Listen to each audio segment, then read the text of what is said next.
The problems facing New Zealand's primary sector have been mounting at a rapid pace. So I think it's time for open hearts and open minds. Welcome to Serious Country. If this is your first time tuning in, either live during our video show, live across social media, or listening to us on podcasts from around the world, a big nā mai haere and welcome to Serious Country. We like to do things a bit differently here as both a country and, of course, as a show.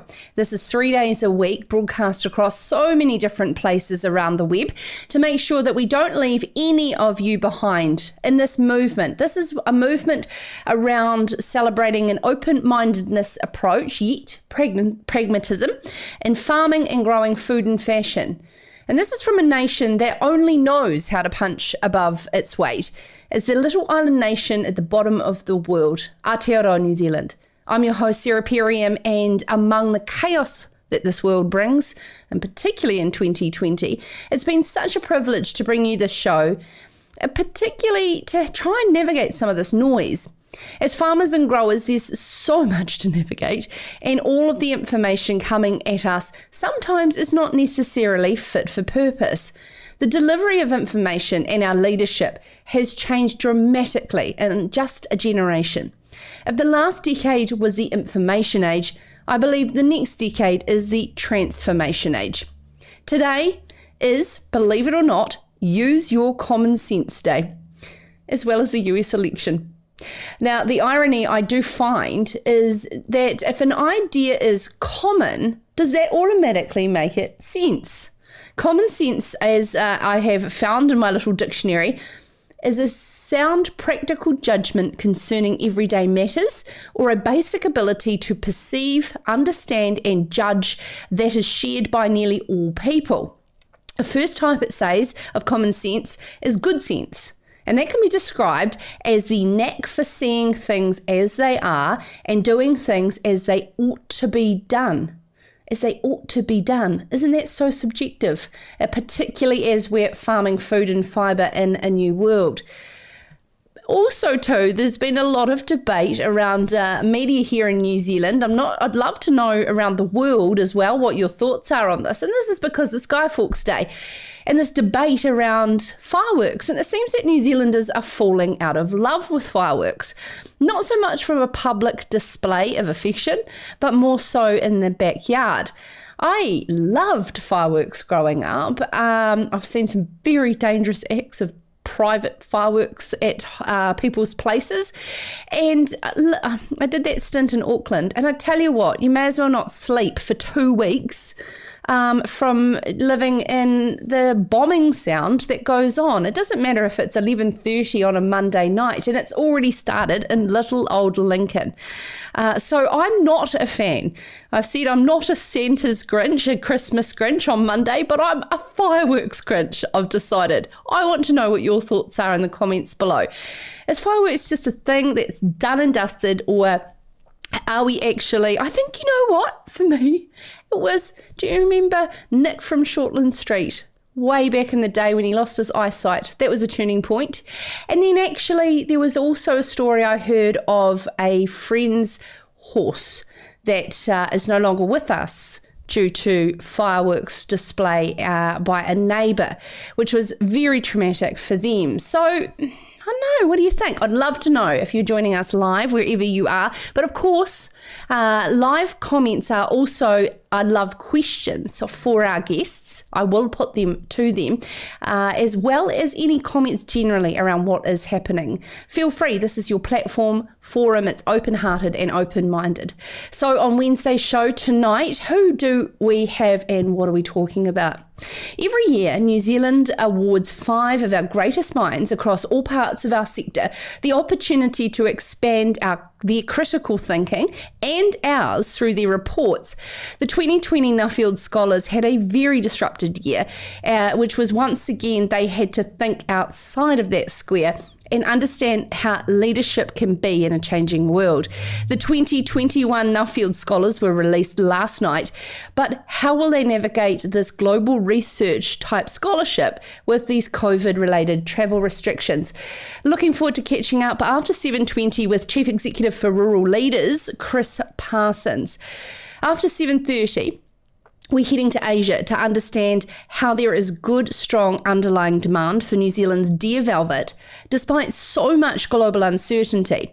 Yet, deer farmers here are not seeing it reflected in farm gate prices. What's going on? We ask Rhys Griffiths, Velvet Marketing Manager for Deer Industry New Zealand. And to close the show, the newly appointed Minister for Conservation and Labour's East Coast MP, Kiri Allan, will join us here live on Serious Country.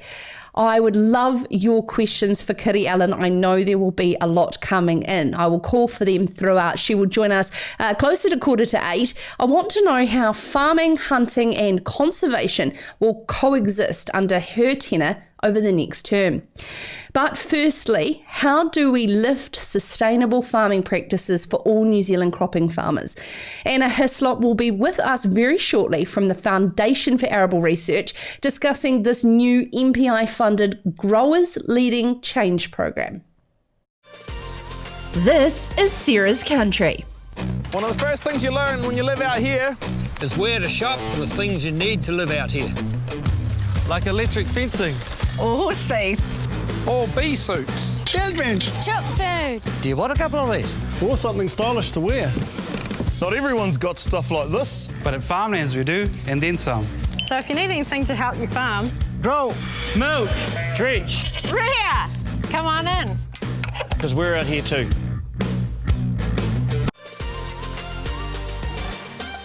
Well, I always like talking about new projects and innovations that see our industry moving forward. And in this particular interview, we're going to be discussing a new industry extension program that will help arable farmers here in New Zealand to lift sustainable farming practices and boost their efficiency and profitability. It's called Growers Leading Change, and it's a 3-year, $2.5 million project jointly funded by the Ministry for Primary Industries, Sustainable Food and Fibre Futures Fund and the Foundation for Arable Research, the levy-funded research arm of the arable industry here in New Zealand. Project manager Anna Heslop says that Growers Leading Change will develop an extension framework for the arable industry. And Anna joins us now. Welcome to Serious Country, Anna. This is exciting. It's really, really cool. It's taken a long time to get going, but it's really exciting. The boost that the industry needs, but then Foundation for Arable Research has recently celebrated 25 years of working alongside arable farmers and doing just that, extension. So why the extra funding? So the extra funding is in recognition of two things. One, that majority of FAR staff are based in Canterbury, sort of that's the mothership, and we're surrounded by the greatest majority of arable growers. However, we have arable growers from North Cape to Bluff, and it's really hard for us to talk to them all the time. We can do it electronically, we can do, since COVID, we've got really good at doing online meetings and things like that, but we really wanted to have some feet on the ground in the regions and work really closely with individuals or with groups. And that's a lot easier to do when you're not jumping on a plane and flying all around the country all the time to do it. So, yeah, and MPI have also recognised that and, come to the party with some funding for us. And this is not just to extend the incredible science work that Foundation for Arable Research do. This is actually to support the regulatory demands that MPI are now putting on arable farmers. And that's why MPI have stepped up, because they 100% recognise how arable farmers and all farmers are really struggling to cope with that rate of change at the moment. Everything compliance, farm environment plans, greenhouse gases, as well as trying to stay profitable. So this project gives us the option of working with small groups of farmers to help them address whatever they want. So the reason it's called Growers Leading Change is because it's not about us standing up on a soapbox and saying, this is what you need to do and this is how you need to do it. It's much more about groups of growers coming to us and saying, hey, this is our problem. Where is the information? What do we need to do? Come along and can we all work together and sort this out? Absolutely. And that peer-to-peer is a huge part of this project. We've seen the likes of the RMPP, the Red Meat Profit Partnership. We've seen P2P, which is the Passion to Profit program in the deer industry, work really well. Have we decided collectively as an industry that peer-to-peer is the best way for us to learn and extend our knowledge? There's a really strong agreement that farmers really like talking to other farmers. They will see things, they'll hear things, they'll think about things, but they really like seeing someone else do it, or talking to someone who's tried it, or trying it out in a supportive environment. So that's that peer-to-peer thing. So yes, we did look at the RMPP and the deer industry, and we also looked at what's going on in the UK through the AHDB, which is our sort of partner levy organisation over there, and they have some similar groups. And we've very sneakily stolen the best of everything that's going to work best for the arable industry. Yeah. The other thing that is really good is pairing up, agronomy and also the financials as well to put on a pedestal of case studies in different environments and benchmarking as well. Is there a desire for that to be part of Growers Leading Change? Absolutely. The Growers Leading Change groups, which will be a bit like the RMPP groups, we're calling them arable growth groups, or AGGs. Now they may come to us with an idea. It may be agronomic, it might be about improving a yield or getting rid of a pest or a disease or a weed, or it might be environmental, it might be around compliance, it might be around reducing inputs or managing leaky end soils, or it could be business focused. They really might be a group that's trying to get together and figure out how profitability works in their system and in their area. They might want to set up some kind of little mini co-op. Whatever they want, they will have a facilitator to work with who will bring in the expertise that they need to make that happen. So arable farmers that are in a particular, we're super used to using the word catchment when it comes to a river, in a particular district can come together, collectively approach Foundation for Arable Research and suggest how they would like to facilitate their own workshops. That's exactly it. So a group is formed. So somebody has a brilliant idea. This is a problem for me, or this is an opportunity for me. That's really important too.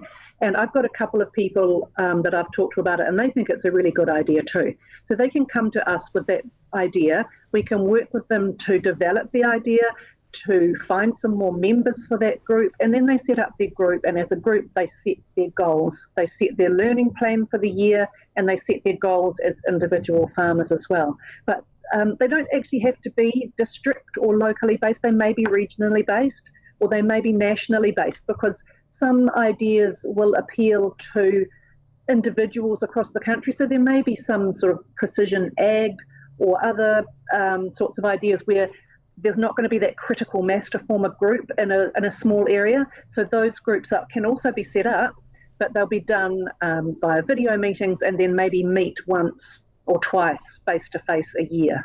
That is super cool, because I know Foundation for Arable Research are fantastic in pioneering their way for multimedia and engaging through multiple different channels. Let's just end on your podcast series. You've been doing it now for quite some time and extending that knowledge in a different format, not so much just at events.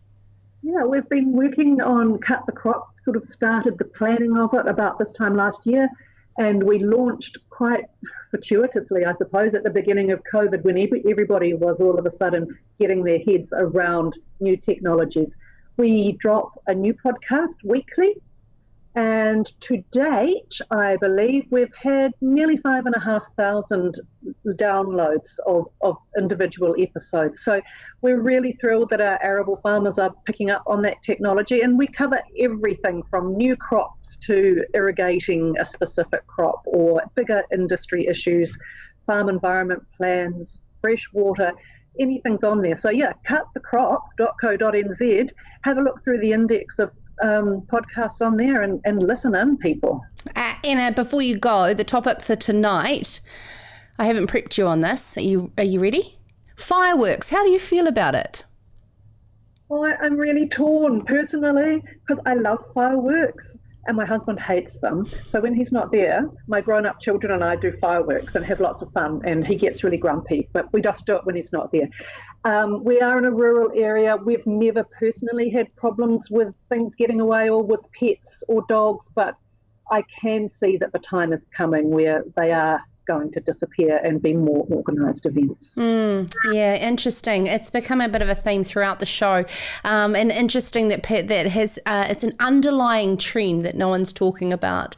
But very interesting. Anna Heslop there talking about a Growers Leading Change Foundation for Arable Research, joint funded with MPI's SFFF Fund, $2.5 million, and you can learn more about that at farmersweekly.co.nz thanks to Annette Scott's recent article in this week's Farmers Weekly. Up next on the show, last night, the 2021 Nuffield Scholars were announced. Very excited, very shortly on the show, to have Chris Parsons, the CEO for Rural Leaders, who's going to tell us who those scholars were that were announced in Parliament and how will they do their scholarships under these travel restrictions due to COVID-19. This is Sarah's Country. Delicious. Ever wondered where it starts? Does it start with care? Respect. Fresh grass, 365 days a year.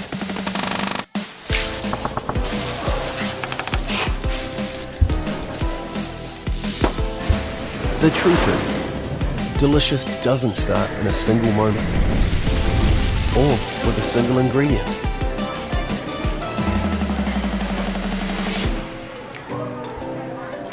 Delicious starts here. Really pleased we got into this. Thanks for your help, Dave. It's a good idea, honey. You reckon it'll come out? Cover it and tell compound to leave it 10 minutes. You'll be fine. Good call, Dave. Good call on getting those security cameras, Dave. You call a new one yet? Yeah, kind of. When you've got decisions to make, we'll be there to help you make the right call. I'd go for those ones, Bob. Yeah, good call. Did you choose these? Oh, you know. For great advice and insurance, talk to FMG. Welcome to all those who have just joined us live to Sarah's Country's live show, and of course on podcast on demand.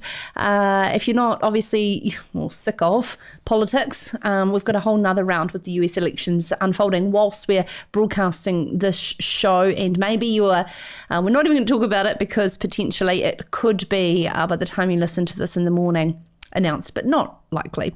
Great to see all of our regulars and some newbies joining us in the comments below.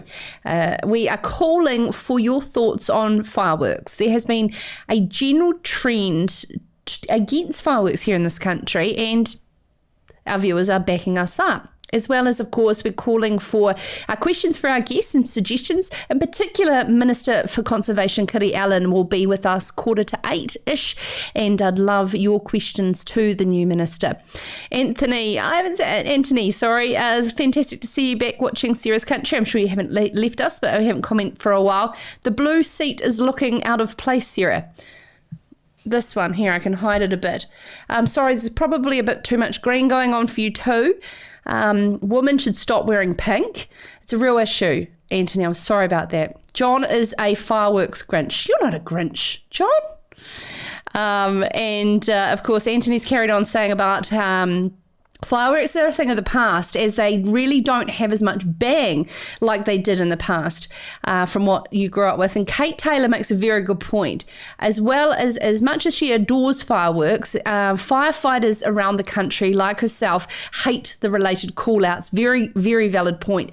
Animal lovers like her hate the damage that can be done to unsuspecting animals running through fences and taking off from their homes. Not a nurse, but I can imagine there has been some issues. I've seen some stupid, dumb things done by grown men with fireworks. And I'm fully in the for public display only on a particular time of night when there's not a lot of young children trying to sleep, rather than this sporadic every man and his dog till 11 o'clock at night on a Monday. I don't know. Anyway, Christmas is a different story. Now, we are in a changing times, which is being called as a fit-for-purpose style of leadership. Disruption is not something that happened overnight in 2020. It's going to be something that is going to be continuous on into the future. And are we really developing the skill set to continuously see opportunity in chaos?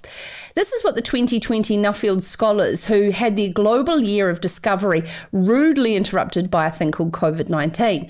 Last night, the latest cohort of emerging leaders in New Zealand's primary sector were awarded with their 2021 Nuffield New Zealand Farming Scholarship at Parliament, with Damien O'Connor, Minister of Agriculture, and the Chief Executive for Rural Leaders, Chris Parsons, joins us now from Wellington.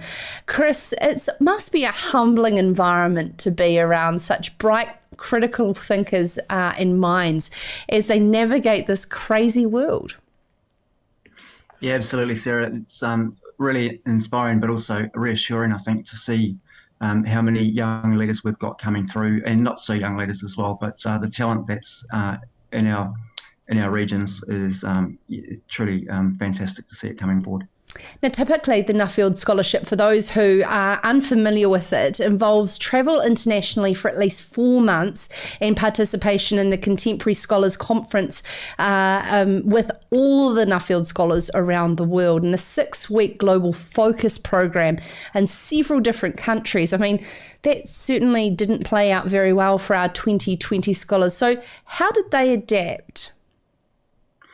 So, in terms of adaptation, you're absolutely right. They haven't been able to travel internationally apart from a very brief stint at the Contemporary Scholars Program in Brisbane, or an island just off Brisbane. So we've had to relook at how we do things. They've run a series of interviews, hundreds of interviews, in fact, across leaders through the primary sectors and outside of the primary sector as well, to see how the impact has been on COVID on those organisations and the leaders, and what stresses and pressures have been felt. And from that, they've been able to boil down 20 key observations, and then going deeper again, 4 deep insights, which they presented at Parliament last night. How did Minister of Agriculture Damien O'Connor take those points on board? Did you have a bit of a yarn to him after those types of insights? Yes, we did. And look, I think some of those things were worth acknowledging, the good work that's been done in the sector, and Ray Smith and MPI in particular, in terms of being able to continue the essential work that the primary sector has done in exporting produce, but feeding New Zealand as well, was one of the findings that our scholars saw. So our supply chains were resilient, and I think that was well recognised in the room.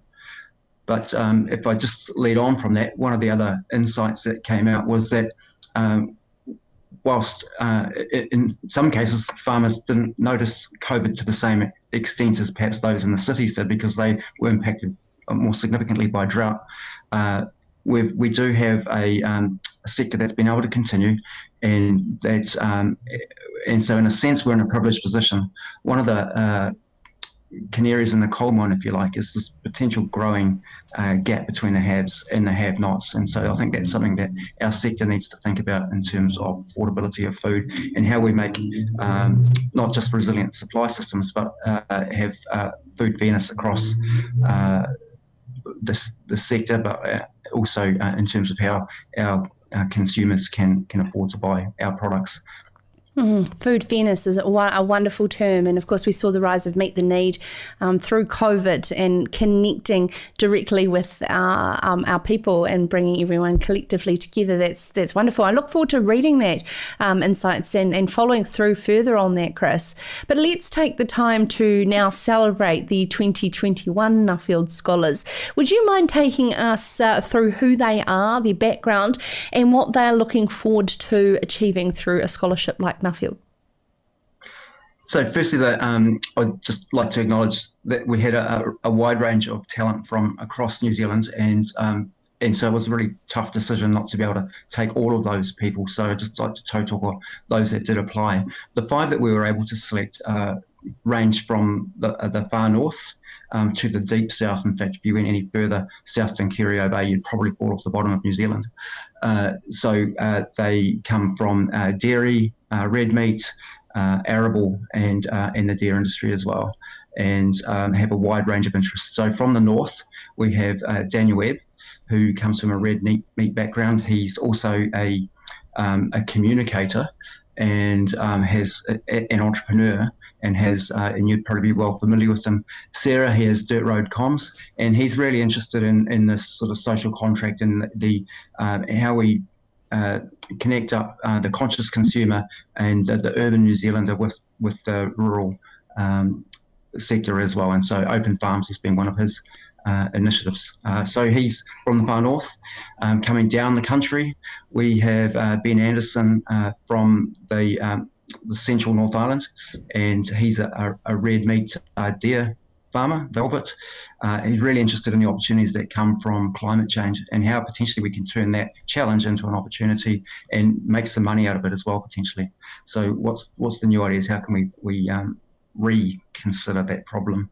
Also from the Manawatu is David Ebb, who is again is in the red meat side of things, and he's really interested in regenerative farming and using his farm at Fordell as almost like a laboratory to see how we can get both an economic model and a regenerative model working together for the good of our kids.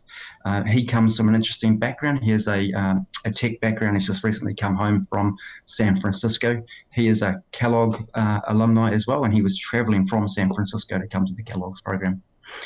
And then in the South Island, we have Lindsay Stratford, who's from the deep south, dairy farmer, looking at safety, health, and getting people home safe and well as well. And so how can we learn from outside of the sector to really change the risk profile on farms? And John Foley being the last of the 2021 scholars, a deep and long history in the arable sector, works with PGG Wrightson's, and is interested in the coming wave of AI and technology in the workforce and how that will impact on farm succession, how that'll impact on flourishing communities in the sector, and what can we do around that. So some really big topics from economic, environmental, social that these guys are really keen to look at. And it's not just their research topics that they get to look into. It's also around learning different types of leadership styles. And as you have described to me, fit for purpose, how do we prepare our future leaders to basically be agile? So specifically from the Nuffield program, one of the tools we use is to get them away from family and farm to travel, and in doing that they then have to set up systems that allow them to work on the business rather than in the business, and that then allows them the opportunity to take on greater leadership roles once they've come through their Nuffield experience. But I guess one of the challenges in a COVID environment is that the system has been disrupted, and so leaders need to be able to make decisions where they're not in command of all the detail anymore. So being comfortable in that sort of slightly more chaotic environment is something that we try and institute through our various programs to allow people to grow into that skill set before they're required to do it on the workplace. And now Lindy Nelson mentioned in a comment on a show when Julia Jones was speaking about leadership, is that it's no longer just about positional leadership in our industry, is it? No, well, leadership in its truest sense is just about influence, and anybody can do that. I guess what we try and do in Rural Leaders, and I would acknowledge Agri Women's Development Trust in this as well, is take people's innate talent, add some tips and tricks, some skills to that, and then and through that then allow them to grow into their highest potential. Now, as a nation, we keep shifting our vision and our goalpost, I believe. It was about volume, then it was about value, and now it's about moving closer to values that are shared between our consumer and us, and being able to communicate that.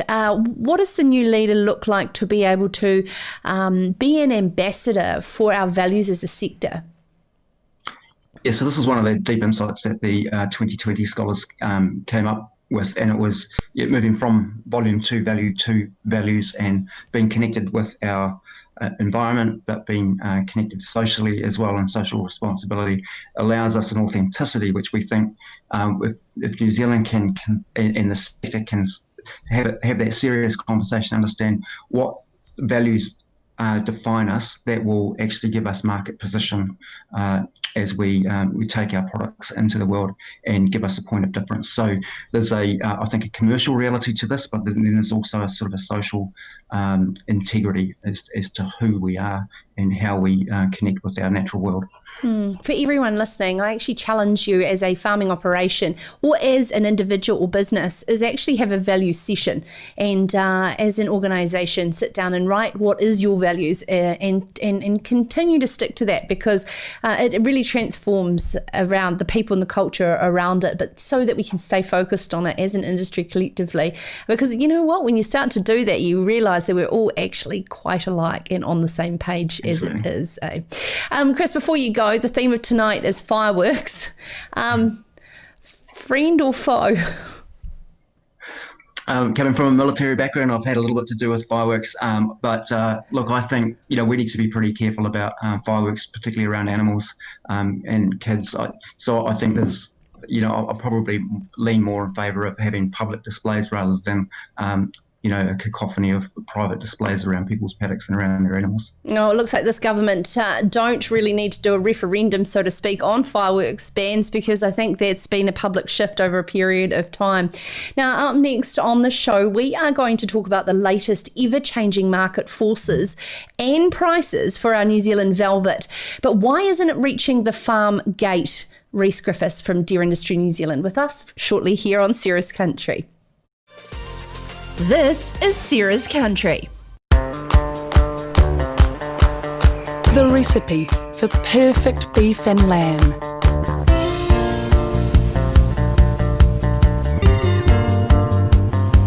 Take one small fresh country. Make sure it's nice and remote.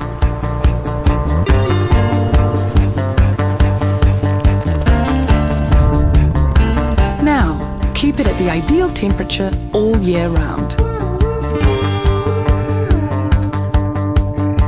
Next, mix in the farmers. They go perfectly with the nature of this unique place.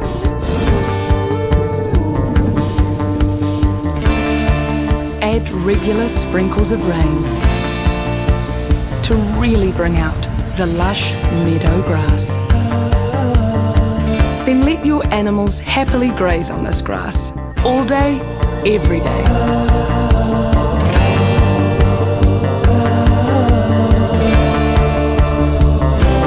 And there you have it, New Zealand, the perfect recipe for beef and lamb.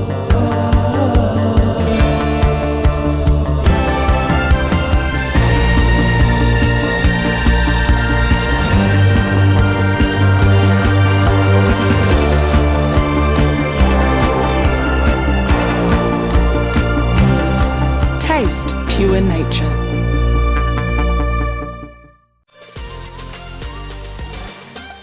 Well, Annette Scott reported in a recent Farmers Weekly that COVID-19 has created huge economic damage. We know that, but it's not such a bad space for New Zealand velvet producers to be in right now. Deer Industry New Zealand Velvet Marketing Manager Rhys Griffiths says New Zealand deer velvet products are enjoying some strong underlying consumer demand despite a very uncertain world. But the key point is not how current opposing factors will influence these prices to farmers in the coming season. And Rhys joins us now here on Sarah's Country. Evening, Rhys. G'day, Sarah. How are you? Good. This has been a moving feast for deer farmers this year, COVID. But in terms of velvet, how is the market placed with uncertain times? Yeah, well, we're still not there, unfortunately. I'd love to be on the program tonight to be able to say, hey, look, the velvet season's well underway and things are looking okay. You're dead right with the intro. The underlying demand is certainly looking very good up in the markets. But in terms of getting product to market, that's kind of the key issue. And that, there are a couple of kind of issues there. The physical ability to get product up to the market. So air freight has got very, very costly. We're trying to encourage, I guess, our key customers up in those markets to be well planned, booking their sea freight well in advance. But it's actually also the financial considerations, so actually getting money down, getting the buyers well invested to be able to get out there and start buying velvet. So that's a big issue. We know that the commodity traders, they profit out of instability, and I guess we've seen a lot of good stability in the velvet industry over the last kind of 8 to 10 years. And, you know, they kind of, this time of year, they kind of use any excuse really to look to drive down prices where they can, and they've got a pretty big excuse around the kind of the global economic impact. But what I really try and do is give the facts to particularly our key customers, and the facts are pretty clear. You know, when we look at the two biggest markets for New Zealand velvet, it goes into China, which the IMF has come out and said that they predict an actual growth in their GDP this year of 1.8% and a pretty significant growth of over 8% next year. And then we look at South Korea as our biggest consumer market, and they're going to be the best performing economy in the OECD this year. So actually the markets are looking pretty good. So we also know that there have been a number of new velvet products launched into the market this year, around about 20, and I think something like 17 of them use New Zealand velvet as their preferred ingredient. We're in over 85% of all the major food type products. So it is my belief that that velvet consumption, the underlying demand in those markets, will continue to strengthen. I don't see any drop in the consumption of velvet, but as I say, it's about getting product to market. And when we think about velvet's main use, so it's used mainly for anti-fatigue and immune function properties. We're in a pretty good space with those types of usage profiles. So you know, the companies, the food companies, so that the reason why we've had this good underlying demand over the last 8 to 10 years is this kind of transition into these kind of more novel, healthy food type products, which are, you know, trendy and used by executives. So that transition has helped to underpin the market somewhat. But as I say, probably about 60% of New Zealand's velvet still goes into that commodity trade, and it's those big importers from northern China and some of them from South Korea that are a bit nervous about sending out lots of money, and as they're pretty uncertain in this or risk adverse, I guess, in this uncertain world. I'm struggling to wrap my Economics 101 supply and demand head around the comments that you've just made. If there is such strong consumer demand and a shortage of supply, usually the price goes this way. Yeah, they do. I'm not saying there's shortage of supply. So supply, production, we know production has been increasing over the last few years. In fact, our production levels have about doubled from 431 tonnes back in 2010 to about 850. Our budget for this coming year is pushing up towards the late 800 tonnes. So production has been increasing, and I guess but we know that consumption has been increasing too. So it's about getting that mix right between consumption increasing and production increasing. There's always velvet at the end of every season. The way that our production cycle goes and the way that main velvet's consumption goes in the market, the main consumption peaks are about now, and then later on in our summer or going into their spring, into their summer, so the end of their winter in Northern Asia. So there's always some of our velvet left at the end of the season before it gets processed for consumption that's left over and held over into the following year. So some of those northern traders would be probably sitting on 300 to 400 tonnes. I'm not frightened by that figure, but it does mean that there's a bit of a buffer for them carrying over into the new season as well. So that supply and demand thing, it sits well. We are trying to up the ante a little bit, saying, hey, look, there are some concerns about the supply channel, so make sure you keep product moving through. But to date, we still really need to get that season off the ground. What's the correlation like for supply in terms of deer farmers here in New Zealand getting out of deer for venison to velvet? So if venison isn't performing, does it have a flow onto your supply for velvet? Yeah, can do. I guess in the past we've seen some of the bigger producers getting bigger, or some of the deer farmers that have velvet specific herds and venison specific herds. Some of those guys that run a velvet mob, they might have 200 or 300 stags. They might be getting a little bit bigger, rather than newer people getting into velvet as such. Deer Industry New Zealand's been working alongside New Zealand Trade and Enterprise to open up and encourage and nurture these markets. What sort of response are you getting from that type of relationship and market?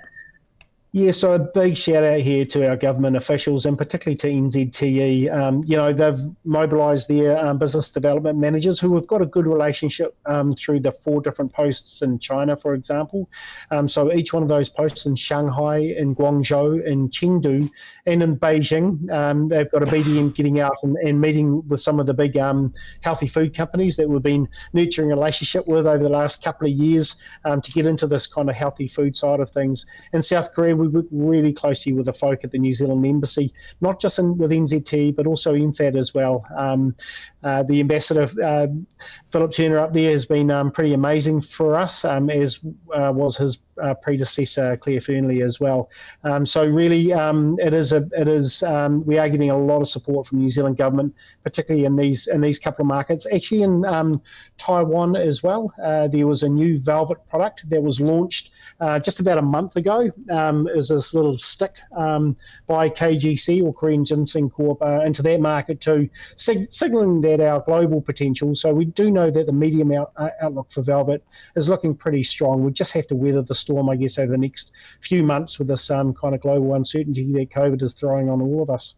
Hey, Rhys, to close the show, what we are talking in general across the show tonight that I am throwing to our guests, very random, but what's your thoughts on fireworks as a family? Are you a sort of backyard fireworks where you're like, nope, we're public display only family? Yeah, hey, classic. That's a really good question. I've always, to my wife's dismay, probably been a big boy at heart and love the old fireworks, particularly when the kids were growing up. But we're empty nesters now, and I guess we've got a pup at home that gets a bit frightened by these things. So things are changing a little bit for me. I do love the big fireworks display in my house in Wellington, overlook the city, and I used to love watching the city light up at night. So, but as I said earlier in the show, I mean, why do we have to have fireworks in town till like 10:30 on a Monday night? For God's sake. I don't know. Yeah, I don't know. These people don't think about, young children and whatever, but I mean, I'm sure it's bringing some joy to a few people. Yeah, it certainly is. Yeah, absolutely. Hey, thank you so much, Rhys. Sorry for the bit of a sideline there, but fantastic news for deer farmers across New Zealand that the pathways for our velvet markets are looking stable, and the great work that Deer Industry New Zealand are doing, and particularly Rhys and his team in the velvet side of it, and all the suppliers and brand partners that work alongside them to ensure that our markets stay honest. That's a big thing that they do. Now, to close the show, very excited to introduce to you our new Minister for Conservation. Kiri Allan, Labour Party from the East Coast, will join us to get her lens on how farming, hunting and conservation will work together over the next term. This is Sarah's Country.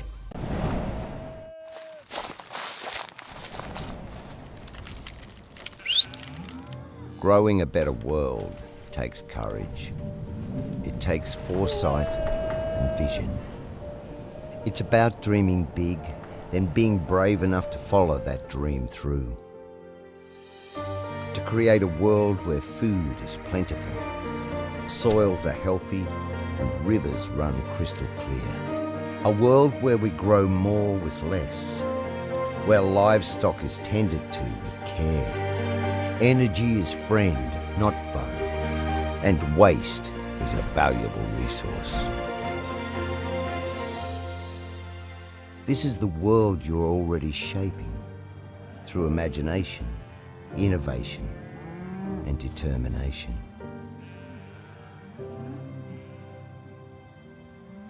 So as small steps become huge leaps, you move boldly forward.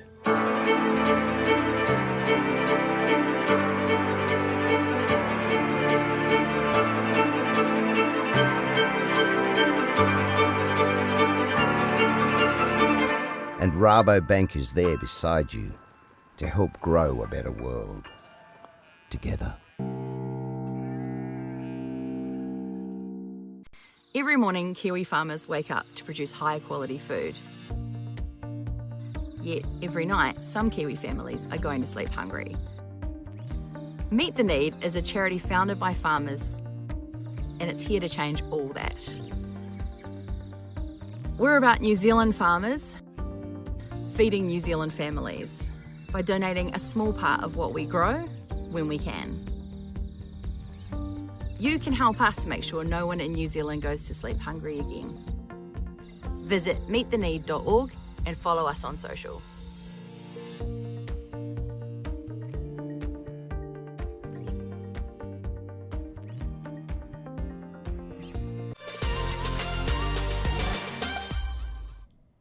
Now, if you've just tuned in to Ceres Country's live show, kia ora. Wonderful to have you along with us, especially those commenting along with us. I absolutely love your input. Paul Harris, we had to spend a complete year away in his year-long Nuffield days. And this is a great point. He says his business ran better than it ever did when he was in New Zealand. One of the biggest lessons on his travels, a very rewarding experience. And I know it will be for the 2021 Nuffield scholars, as Chris Parsons, who just joined us earlier, explained about the announcement in Parliament last night. And we are going to cross now on our third out of four guests for this evening, all out of Wellington and, of course, at Parliament, appointed by the Prime Minister at 7 a.m. on Sunday to be the Minister of Conservation and Associate Minister for the Environment. Labour MP's East Coast's Kiri Allan joins us now. I read that you were completely speechless for the best part of 3 hours. Yeah, that's not wrong. And my family thought something was wrong with me because I'm pretty chatty on the best and the worst of days. So they took me down to a coffee shop, tried to shove some coffee in me, and then I had to drive up the coast up to Ruatoria that afternoon. So I was basically in dead zones for the rest of the day, which I think was probably pretty required at that point, given I was still a bit of a stunned mullet. I know this is probably not ministerial portfolios have been given to James Shaw and Marama Davidson.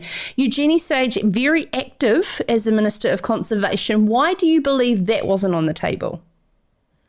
Oh, look, I obviously wasn't part of those discussions. And what I do think, though, is that New Zealand gave Labour a very strong mandate to govern. And we're in a very different position than what we were last time going into those negotiations. As the Prime Minister, I think, has probably explained quite well, we want to draw on the expertise, and obviously there's some areas where we really align, and there's some areas, that we want to progress our own agenda. And key to that, and she's made these remarks on a number of occasions, is that we really have been given the mandate to govern for all New Zealanders. Now, if I turn my mind to this particular portfolio, look, Eugenie, has done a wonderful job in many aspects, and so I pay homage to her. And I think, from my perspective, we come from quite different backgrounds, which is, so I'll bring a different perspective. As you'll be aware, Sarah, and I've come from a really active rural background. I'm proud to, come from a food producing sector, and that's something I'm really, really proud of. So I guess when I turn my mind to something like the conservation estate, it's over 30% of New Zealand's land is in the DOC estate. And it's almost the way that the world sees us is through some of those vast landscapes, the treasures that are held within. And I want, my vision is that that estate is something that is dear to all of us. And, so that may mean that I bring some slightly different perspectives to the table, but that's probably healthy, yeah? Okay, well, firstly, let's talk about your background, because there's many that will be watching and listening that have tuned in particularly to find out who is Kiri Allan and what is she going to be to represent, particularly the farmers and growers' interests in New Zealand's conservation efforts that they do and have done for generations. Yeah, no, great question. So, look, by trade, if you will, I'm a commercial lawyer by background, and a large part of my working career has been in the agriculture and horticulture sector in particular. My family as well, I come from a long line of food producers, kiwi fruit in particular, apiculture, and the like. I grew up on a sheep and beef farm in Te Karaka and the like. So, look, for me, it's really important that we see a very prosperous and well-supported food production sector. For me, that's a real fundamental. When I was offered this portfolio, the things that excited me the most, one, in my mind, it's a very rural sector focused portfolio. There are DOC offices throughout the country, almost in every single rural community. They're one of the most seen, visible state agencies, if you will, across New Zealand. So for me, that's a great way to reach in and get to understand. If you're like me, I'm from the East Coast. It's the second largest rural electorate in the country. Electorate in the country, but it's a rural electorate. Every single part of my electorate, very, very different culture, very, very different communities. And part of my role in my own electorate is to try and understand the different ebbs and flows and get to understand how I can get in behind and lift up the aspirations of those communities. In a way, I sort of see that being the Minister of Conservation in turn gives me the opportunity to do that across the country. So for me, some of the priorities at the forefront of my mind at the moment, really getting out. Obviously, I'm in briefings. I think I'm not yet sworn in, but I'm in the midst of briefings from all and sundry. And I'm really looking forward to the opportunity to get a wide breadth of views from New Zealanders that have a keen interest in what happens on and the use of our DOC lands that we all collectively have an ownership stake in. So key to that, really good stakeholder engagement. Okay. That's something that I really prioritise. I want to understand, Associate Minister for the Environment, yes, James Shaw, Associate Minister for the Environment, in brackets, biodiversity. Conservation and biodiversity seem to go hand in hand. Why this division there? Yeah, so look, we're still working through some of my delegations. So Minister Parker, obviously, is the Minister for Environment. Very likely, this actually ties into many of your listeners, I hope. I think that the likelihood is that I will have played quite an active role because of my background in rural sector, food production and the like. Also, is probably, I'll find myself quite heavily engaged in the RMA reforms and some of the freshwater allocation issues that, of course, have been before not just us as a government, but also the prior national government for around about 9 years, but 6 years of those in particular. They're really tricky issues with broad stakeholder interests across. We all have a vested interest in the way that we use water, how we use water and the like. So I anticipate that my focus will be more on those issues. Like I said, I came from a commercial law background, but I also had quite a big stakeholder in environmental law aspects, working on a range of different issues. But these issues, and particularly from and getting them right, is something that is really at the top of my mind. Kiri, I've got quite the outpour of questions coming in here, which is fantastic from our live comments. And I knew there would be, because there's been some very hot topics in this particular portfolio. Firstly, let's talk about Crown Pastoral Lease and how you view that continuing on into the future, and particularly the huge amount of work they do in pest management off their own bat, and with wilding pines through to rabbit and wallaby control.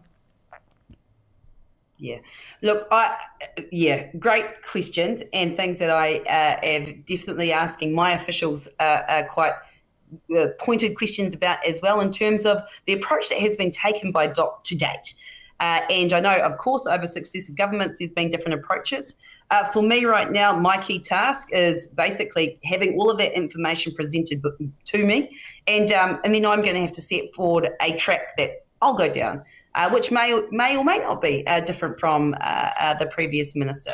But I'm looking to have my plan in place by and large, hopefully by the end of next week, in terms of key priorities and how I see some of those tricky issues. Of course, that'll be an evolving, that'll evolve as I engage with those key stakeholders. But I think I just want to probably put really clearly on the table, when I'm talking about key stakeholders, it is all of us. It's I don't, I know that there's been a lot of, I think this is another reason perhaps why this portfolio has come my way. There have been a number of stakeholders across the board that perhaps have felt locked out of the room. Maybe different. Not listened to. There's quite a few things I could say right now. Yeah, look, and I don't know, I wasn't in those rooms, but what I can undertake to do, and I think what I have a pretty solid track record of doing, is making sure that people, one, are heard, and that making sure that I will go to those communities or vice versa, but that there is always that open door of communication, because I'm a pragmatist, I'm a centralist, and, it's about balancing priorities, understanding what our communities need, and what it looks like in place A, like I said, from my experiences in my own electorate, might look a little different than they do in place B. So that's what I need to kind of get my head around right now. As an ideologist, as a centrist, as you just explained yourself, sometimes there becomes a parallelism from so much hooey and no doey because you're trying to please everybody. No, don't have a track record of not doing things. I have a track record of putting the boot in driving projects and getting outcomes. There's a time for talking, and then there's a lot of time for action. That's probably what our audience really want to hear. I've got here Jock, living down in the Mackenzie Basin, very much wants to know about the survival of our game animals in New Zealand. Yeah, look, so again, I think I have a broad understanding of some of the issues. One thing that I will say is that my door is open to our hunting community. Some of our hunters, and I know this from my own family background, some of our biggest conservationists. And so for me, that's a really important relationship to get on the right footing. And I expect that we will be in direct communication in a relatively short period of time. But I've got to get my feet under the desk first and sign a few warrants. But don't worry, that's one of the issues and relationships that is at the forefront of my mind. One of the criticisms of the Labour government, not so much around the listening and locking people out and having everyone around the same table, Kiri, is that things have been too rushed. And you see that you'll have your key priorities on the table within a week. That doesn't seem like a long time to talk to all of the key stakeholders to ensure what your key priorities should be. Do you believe in slowing down and getting all of the views and scientific facts on the table? Yeah, no, actually, that's a good question. I think in terms of, for me, though, it's really important to have at least a couple of high-level goals or high-level objectives that can direct the ministry to start to walk down. For example, if I say, hey, look, getting our relationships right with stakeholder group A, stakeholder group B, we need to get on and start doing that sort of stuff can happen pretty swiftly. If I'm dictating what the outcome should be, though, at the end of next week, then we should all be a little bit worried. But I don't think that's where we're going to go. But I do need to have a bit of a plan, and I am somebody that likes to. I will be up for hours and hours, like all night, every night, until probably the end of next week, to make sure I've got a pretty good overview of the key issues. Everybody's briefing me from a whole range of different areas at the moment. And then once I've done that, then I'll start to get out into the community and make sure that I'm talking to the people that need to be spoken to. Like I said, there's a time for doing that. Let's do that. Let's make sure we've got all the facts on the table. And then, if I need to amend some of or redirect resources or policy or directions, then there's a time for doing that. And but yeah, I think. If I can reflect on, and I'll reflect on the previous government, not in a way to politicise, but in the way to say that, look, take something like the RMA reforms. I was practising in, I managed thousands of hectares of land in the East Coast. We were developing horticultural projects that I had fiscal projections out for 15, 20 years. We knew we had to put a fiscal figure on water. We didn't know when, we didn't know how much, and we didn't know how we could really factor that in practically. So we were just drawing down abstract figures and making do as we could best do. That's not that satisfactory. And so I think that there is, and this is like, I've been out in politics for 3 years, and we started that project probably, that was a good 9 years ago. So this is a significant period of time where there has been a lot of uncertainty. So I take your point about acting with pace and whatnot, and you've got to so critical to take your community with you, particularly when we're making significant amendments. So I'm committed to doing that. But at the same time, whether you're on the left or the right or the whatever, however you see yourself part of the spectrum, we do need to have some pretty tangible outcomes that we're all working towards to set some certainty and clarity. So those are things that I'm pretty committed to. What's your close working relationship like with Minister O'Connor, who you would likely be working alongside the most? And what would be, say, one or two key things that you want to sit down and discuss with him? Look, I've worked with Minister O'Connor very closely for the past 3 years. I was the chair of our Rural Caucus, the deputy chair of the Primary Production Select Committee up until basically last week. So Minister O'Connor and I work closely. I think I'm pretty across what his priorities are. We've always got a lot of room for discussion. So the two probably key stakeholders, there's a whole range of them, but the key stakeholders really for me will be Minister O'Connor and obviously Minister Parker and his rollout of things in terms of all of the environmental reforms that have a big impact on the rural sector.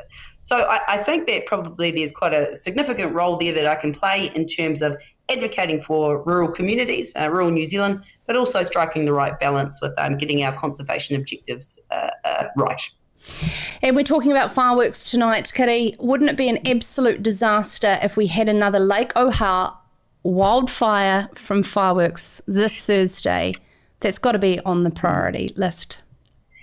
Yeah, it is. It's probably we as a nation have evolved in this respect. And I was the biggest fireworks nut in my whole life. That was the biggest event. It was bigger than Christmas where we were from, But look, there is a real turn of the tide in terms of the way we've learnt and we've grown a lot as a nation.